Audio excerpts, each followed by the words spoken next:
100배의 수익을 얻기 위해서는 어떻게 해야 되느냐? 반드시 일정 비율 편입을 해야 된다. 올해 또 유망한 섹터나 또 주식이 있다면 어떤 것들이 있을지요? 섹터는 뭐 딱 하나만 꼽자면 저는 무조건 입니다. 그 대표님께서 근데 이번에 또 집필하신 책에 네. 또 메인 키워드 주제가 100배 주식이더라고요. 네네네. 이게 사실 우리가 평소에 성장주를 좋아하시는 분들이 보통 이제 텐베거 네. 많이 하면서 이제 10배 상승할 주식이 뭐가 있을까 이런 걸 많이 찾아보시는데 와, 이 책에는 그를 뛰어넘는 100배 이런 키워드가 있어서 야, 이게 100배가 진짜 현실 가능성이 있는 부분인가? 야, 이거 하려면 또 어떻게 찾아야 되지? 이런 고민이 바로 들던데. 딱 100배 하니까 이제 오해하시는 분들이 있는데 이제 제가 이제 방송을 많이 할 때 이제 제가 염두에 두는 층이 대개는 30대 중반을 염두에 두고 방송을 많이 하거든요.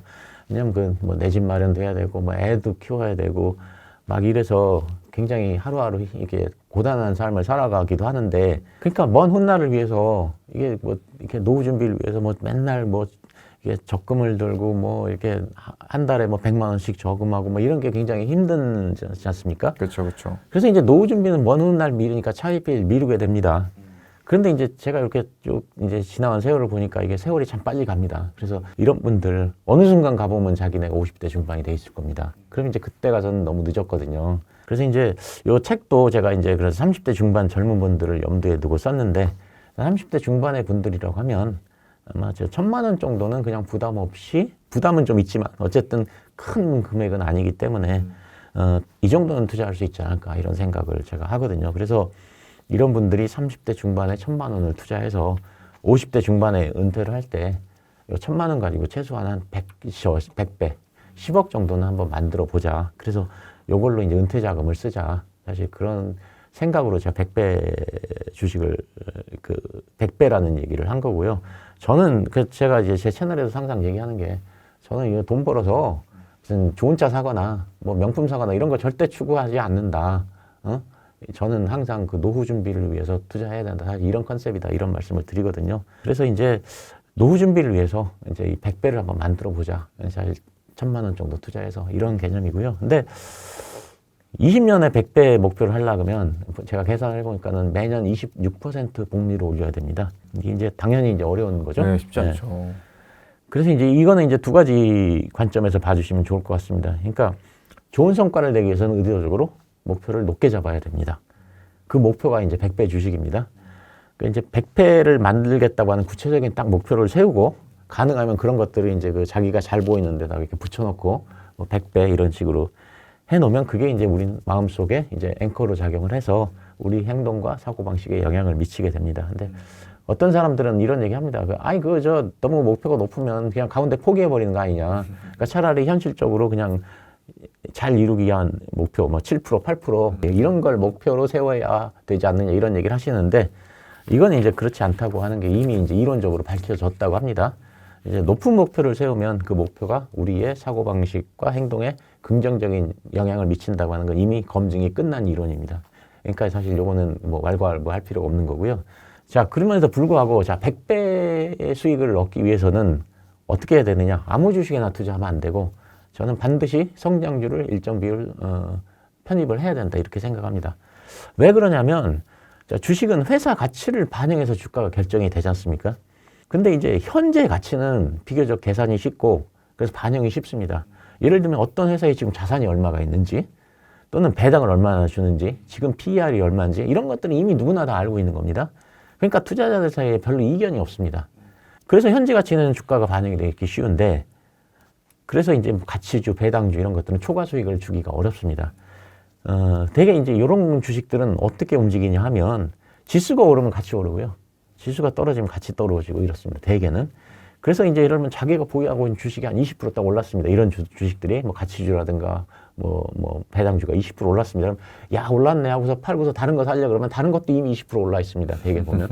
그래서 다른 거 딱 올라탔는데 지수가 떨어지면 이제 물려버리게 되는 거죠. 그쵸. 대개 이제 그런 현상이 나타나고요. 근데 이제 미래 가치는 좀 다릅니다. 투자자들마다 다 미래는 평가하는 방법이 다르고 밸리에이션도 다 다릅니다.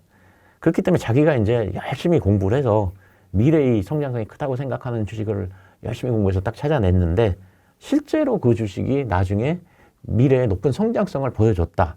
이렇게 되면 이제 커다란 초과 수익을 줄 수 있는 거거든요. 2023년에 뭐 루닛, 레인보우 로보틱스, 에코프로 BM 이런 것들이 다 여기에 해당된다고 생각합니다. 그러니까 이제 정리를 하자면 30대 중반에 1,000만 원으로 투자를 해서 50대 중반에 100배를 만들어서 노후 자금으로 사용하자. 이게 이제 100배 주식인데 이걸 이루기 위해서는 반드시 일정 부분은 성장주에 투자를 해야 된다. 이렇게 제가 정리를 한번 해보겠습니다.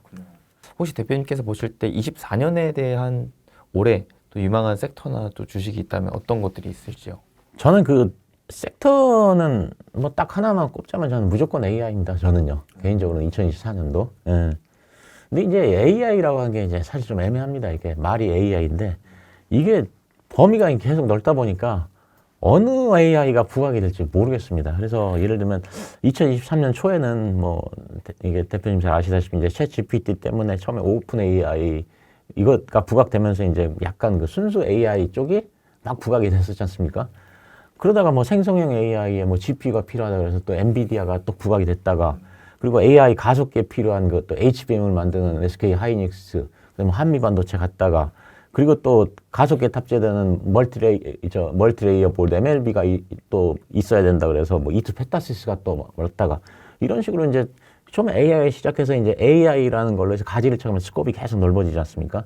저는 2024년대도 이렇게 이제 넓어지리라고 생각을 합니다. 그래서 이제 이게 어느 방향으로 갈지는 잘 모르겠고요. 현재 시점으로 봤을 때 그래도 가능성이 높은 건 저는 그 온디바이스하고 NPU라고 생각을 하는데요. 그래서 이제 뭐 또 온디바이스 해가지고 2023년 말에 뭐 오픈했지, 뭐 퀄리타스 뭐 이런 거. 그다음에 NPU는 리노공업 뭐 신고가 갱신하고 이랬는데요. 근데 이제 저는 그 오픈했지, 퀄리타스 뭐 이런 게 진짜 온 디바이스인지는 사실 잘 모르겠고요. 뭐 리노공업도 진짜 NPU 수혜준지는 이게 딱 마음에 와닿지 않더라고요. 근데 투자자들이 저는 앞으로는 계속 이런 온디바이스, NPU 수혜주들을 계속 찾아낼 거라고 생각하는데요. 본인이 이제 그거를 갖다가 어떤 게 수혜주다고 이렇게 부각이 됐을 때 본인이 진짜 공부를 딱 해보시고 야 이건 진짜 수혜주다 생각하는 거 사실 그거에 투자를 한번 해보는 건 좋다고 생각합니다. 그냥 수혜주다 증권사에서 보고서로 이렇게 해가지고 야 이게 수혜주니까 사자 이렇게 해서는 절대 안 된다고 생각합니다. 수혜주라고 해서 보면은 한 10% 수혜주가 있고요. 99% 수혜주가 있으면 10%짜리 수혜주는 사면 안 됩니다. 90%짜리 수혜주를 사야 하고요. 그렇죠. 예. 그다음에 그 애플이 또 비전 프로를 출시하지 않습니까? 근데 이게 이제 메타버스 관련 제품이라고 할 수 있는데요. 과거에 메타버스 테마가 이제 허무하게 없어져 버렸는데 그 이유가 이제 아무래도 현실감이 없었기 때문이라고 생각하거든요. 근데 이제 비전 프로가 또 아무래도 애플이 만들고 메타버스 안에서 또 생성형 AI하고 이렇게 결합돼서 만약에 현실감이 진짜 높아진다. 만약 그렇게 되면 또 의외로 메타버스가 이것 때문에 주목을 받을 가능성도 또 있다. 그러니까 이게 이제 그 비전 프로가 나왔을 때 이것도 한번 관심을 가지고 얼마나 완성도가 높은지를 한번 판단을 해볼 필요가 있다. 그래서 굉장히 완성도가 높다 그러면 아마 메타버스가 또 주목을 받을 가능성이 있다고 생각하고요. 그 다음에 이제 제가 또 기대하는 거긴 한데 이제 2024년 초에는 또 그 민간 우주 기업 두 곳이 이제 세계 최초 자리를 놓고서 달에 이제 무인 우주선을 보낸다 그럽니다.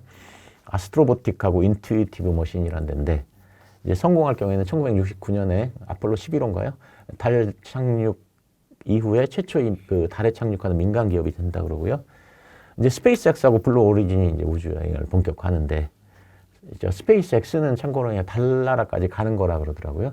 달나라까지 가는데 착륙은 하지 않고 가장 가까운 데서 달의 표면을 보는 거고 이제 블루 오리진 같은 경우는 대기 끝이라고 하는 카르마선까지 가가지고 거기서 이제 이 푸른 지구를 바라보는 거고 그렇게 되는데 티켓도 그렇게 비싸지 않습니다. 뭐 2억 4천에서 3억 6천 사이라고 하니까 열심히 유튜브에서 돈 벌어서 한번 가보려고 그렇게 하고 있습니다. 근데 작년에 제가 그 레인보우 로보틱스가 2023년에 기대주가 될 것이다라고 해서 제가 예상을 했었거든요. 그래서 이제 3만 한 2천 원 이때 이제 적극적으로 한번 매수해보자 이렇게 얘기를 했던 이유가 있었는데 그 이유가 그 9월 30일에 테슬라 그 AI 데이 때 일론 머스크가 뭐라고 했냐면 앞으로 3년에서 5년 사이에 이 로봇을 상용화를 시켜서 판매를 하겠다 그랬습니다. 그러면서 가격을 $2만 이내로 하겠다 그랬거든요. 맞아요. 그러면 제가 이제 그 당시 생각을 한 겁니다. 이게 5년 안에 상용화를 시키고 또 다른 사람이 얘기했으면 제가 신경도 안 쓰는데 또 일론 머스크는 다르지 않습니까? 그래갖고 이제 일론 머스크가 하는 말은 항상 마음속에서 이렇게 한번 음미를 해봐야 됩니다. 그래서 이제 투자 관점에서 그러면 5년 안에 상용화를 시키는데 $2만 그러면 아 나도 살만하겠다 이런 생각이 들었습니다. 그러면 사람들이 어떤 생각을 하냐면 아 이거는 지금까지 로봇은 그냥 먼 미래의 그냥 환상적인 어떤 거였다가 일론 머스크가 그 얘기를 함으로써 5년 안에 $2만 그러면 현실로 딱 다가오는 느낌이 이제 되지 않습니까? 그러니까 로봇이라고 하는 거는 먼 미래의 산업에서 현실 산업으로 다가온 겁니다. 사실 저는 그래서 일론 머스크의 말 때문에 이게 2023년에 로봇이 좀 뜰 가능성이 있겠다 이렇게 사실 판단을 해서 레인보우 로보틱스를 이제 말씀을 드렸던 거거든요. 비슷한 관점으로 조금 생각을 합니다. 이게 이제 제프 베조스, 뭐 일론 머스크가 이제 사실 이런 우주 여행에 대해서 이제 계속 이게 현실화를 시키면 이게 굉장히 먼 미래에 있다가 현실로 딱 다가오는 느낌이 들거든요. 사실 그러면 요거에 관한 관련주가 한번 뜰 수도 있겠다 이런 생각을 하고요. 자율주행도 이제 2024년에 혁신 기술로 부각되면서 아까 얘기했던 1단계 상승을 할 가능성이 있다 이렇게 생각을 하고요. 이제 또 제가 좋아하는 그 제약바이오도 이제 금리가 낮아지면서 큰 상승을 할 가능성이 있지 않을까 이런 생각을 하고 있습니다. 예. 전반적으로 그러면 AI 일단은 무조건 저는 AI라고 생각은 하는데 근데 이제 메타버스도 아까 말씀드렸었고 우주, 예, 우주항공, 예. 자율주행, 마지막 제약바이오까지. 예, 예, 네.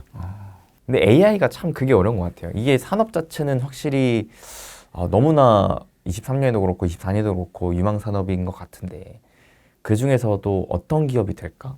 맞습니다. 이 고민이 가장 좀 어려운 것 같긴 하더라고요. 근데 이 2024년 상반기, 그러니까 1, 4분기에는 의외로 제약바이오 상승이 클 수도 있습니다. 예. 왜냐하면 3월에 금리 인상이 이제 사실 거의 확정적인데 그 금리 인상 때까지는 그게 선반영해서 사실 가장 그 금리 인하에 민감한 제약바이오가 가장 큰 상승을 할 가능성이 좀 크다 이런 생각을 합니다. 1, 4분기 때.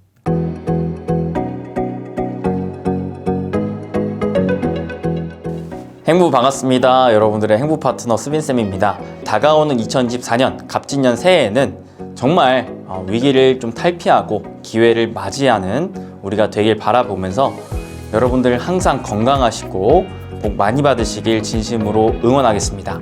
우리 여러분들의 행복한 부자가 또 되길 소망하는 마음으로 제가 특별히 한보따리 또 준비했습니다.